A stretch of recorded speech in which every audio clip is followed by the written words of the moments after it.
Okay. I have so much to talk about, and I just time to do it. This is from April 14th. But anyway, this guy right here, Percy Sledge, dies at age 74. What's interesting, the only thing they mention in the headline is the singer of When a Man Loves a Woman. So that's your Valentine's reference. It's all about love. So when a man loves a woman. But yeah, he died at age 74. He also died on 104th day of the year, which is 10/4, which is a 58 day. Well, let's check out the song When a Man Loves a Woman. The song was recorded on Michael Jordan's third birthday. Kind of interesting. But also, it was released on April 16th, 1966. So that song was released 49 years ago. So interesting that he dies. And then they mention, the only thing they mention in the article is about his famous song When a Man Loves a Woman that came out 49 years ago. It came out on a 7-inch and a 45-inch vinyl.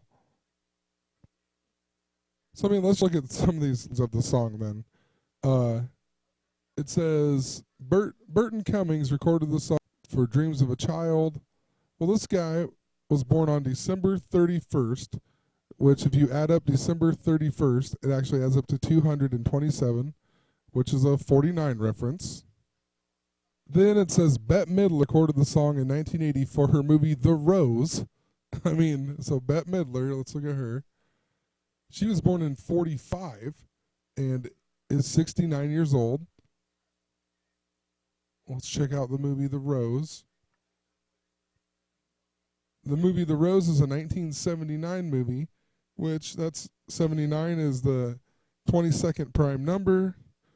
It came out on November 9th, which is 9/11, or back reversed 9/11. It's 1979, I said that. The plot is based from 1969, as she's a famous rock and roll diva known as the Rose. But what's interesting, it doesn't seem that interesting or that significant, but what I'm thinking is since it's all about the Lupercalia, which is from February 13th, 14th, and 15th, the last 3 years have been very significant. So 2013, because they take out the 0, would be 213. 2014 would be 214, and then 2015 would be 215. And that's why they're doing all these love themes that connect to these last 3 years or whatever. So 1969 last year would be 45 years ago. It even says the song reached number 35 in the U.S., 3 separate country singers. This guy, John Wesley Riles, his last single was released in 1988. Thought that was kind of interesting. Never even looked at this guy.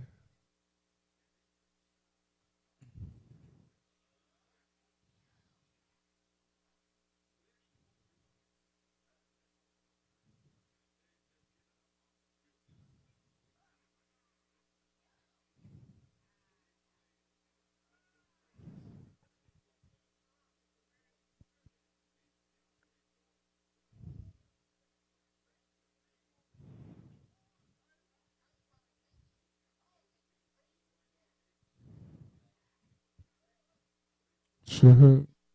Didn't see much with this guy, except for it was number 18, which you could incorporate that to the 54 or whatever. Narvel Feltz, this guy or girl, I don't have a clue, was born on November 11th, 11/11, is 76, the mirror of 67. And then Jimmy Barnes released a live version as a single from his 1988 album Barnstorming. And this guy was born on the 118th day of the year. And then the last one they listed on there was Michael Bolton. Michael Bolton, born on February 26th, which is the first day of Lupercalia when you convert it to the Julian calendar. Also, the song is 2 minutes and 51 seconds, 2:51, and 251 is the 54th prime number. 54 is love.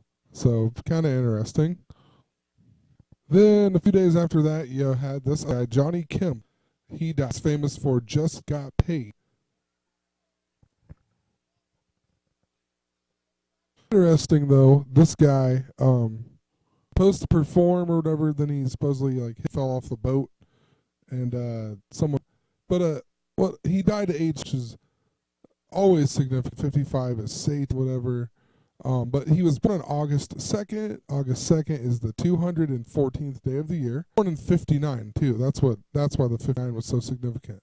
214th day, which is times 1959, and he was 55 years old.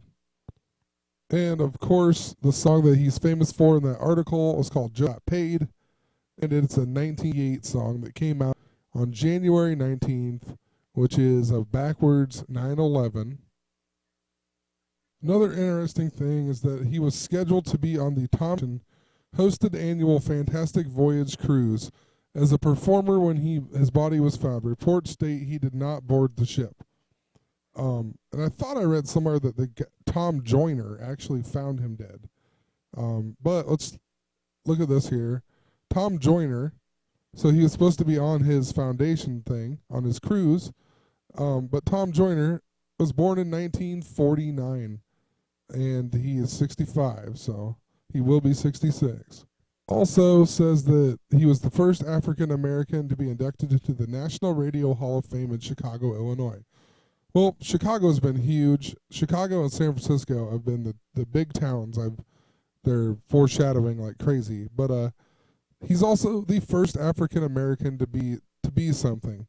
And I made a video on it a while back about how all these in February at least, a ton of like first African American something, they were all dying. Like I don't know what the deal is, but I'm wondering if this is still going along with it. Like it was all about sports, but now that I see he was the first African American to do something, it really makes me wonder. So I need to keep looking into that, I guess. Oh, I also seen in the news, it was a headline, like all of these things were. There's a Soviet movie called Child 44, and they started banning it, and because they're saying it's distorting history or whatever.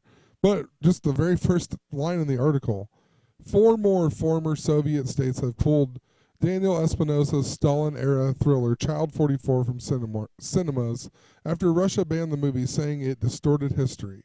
So funny, it's called Child 44, and then they had to throw in the 4. 4 more, so they got a 444. So I checked out the movie Child 44. I mean, it's 4/4, April 4th, 144, Chicago. I mean, there's just so many things about 44. 44 is Satan's name in the one Mark Twain book, The Mysterious Stranger. I still can't find that Mark Twain movie that I want to watch called 88 Days in the Motherlode or whatever. But anyway, this whole movie, it says it's actually a book too, but it's the first in a trilogy, is based on the crimes of Andrei Chikatilo or something, because he was convicted of and executed for 52 murders in the Soviet Union. Well, 52, like I'm telling you, with Space Jam and all that, has been huge. It's 1952 is the 176 years after 1776, which is 88 and 88. There's all kinds of stuff. We've been talking about 52 forever. Let's check out Andrei Chikatilo. Oh, well, first thing you notice, go figure, dies on Valentine's Day. And not only did he die on Valentine's Day, he died on the Mirror of 49 in 1994. And since I'm just doing random stuff here, another thing I noticed is the 49th NFL season was in 1968, but you come here and you find out Super Bowl III, so the 49th season, and it says Super Bowl III was whatever, the first to officially bear the name Super Bowl. So, I mean, this 49th season of the NFL is technically the first season where they called it the Super Bowl, the championship game. Interesting because this year it was all about 49 and it was Super Bowl 49. And you had like just all kinds of stuff. I've covered it. You had Tom Brady, actually from San Francisco. The Super Bowl next year is in San Francisco. And you see Bruce Jenner in the news like crazy. He's in like the headline all the time. And look when he was born, 1949. So, I mean, wonder why he's in the news. 1949, I guarantee you. I know I made a video on him a while back too, but it was before I even saw all these 49s. So, I mean, it's just so ridiculous. They even had the other day they had the dumbest article ever about Tom Brady giving his wife a love note. I mean, why do they even have an article of this? You know, it's just she's like basically retiring from modeling or whatever, and then he wrote her this love note about how she's amazing or whatever, you know, like whoop-de-doo. I just can't believe that's an article, but they've been using Tom Brady like crazy, especially even with Michael Jordan. He played basketball with Michael Jordan. Who knows? Well, I'm going to leave it at that. Some of the other stuff I want to talk about all ties in together, so just going to make it one big long video again probably. But who knows how long it will be, but it's definitely a lot more on topic and not so random. So but anyway, have a great night.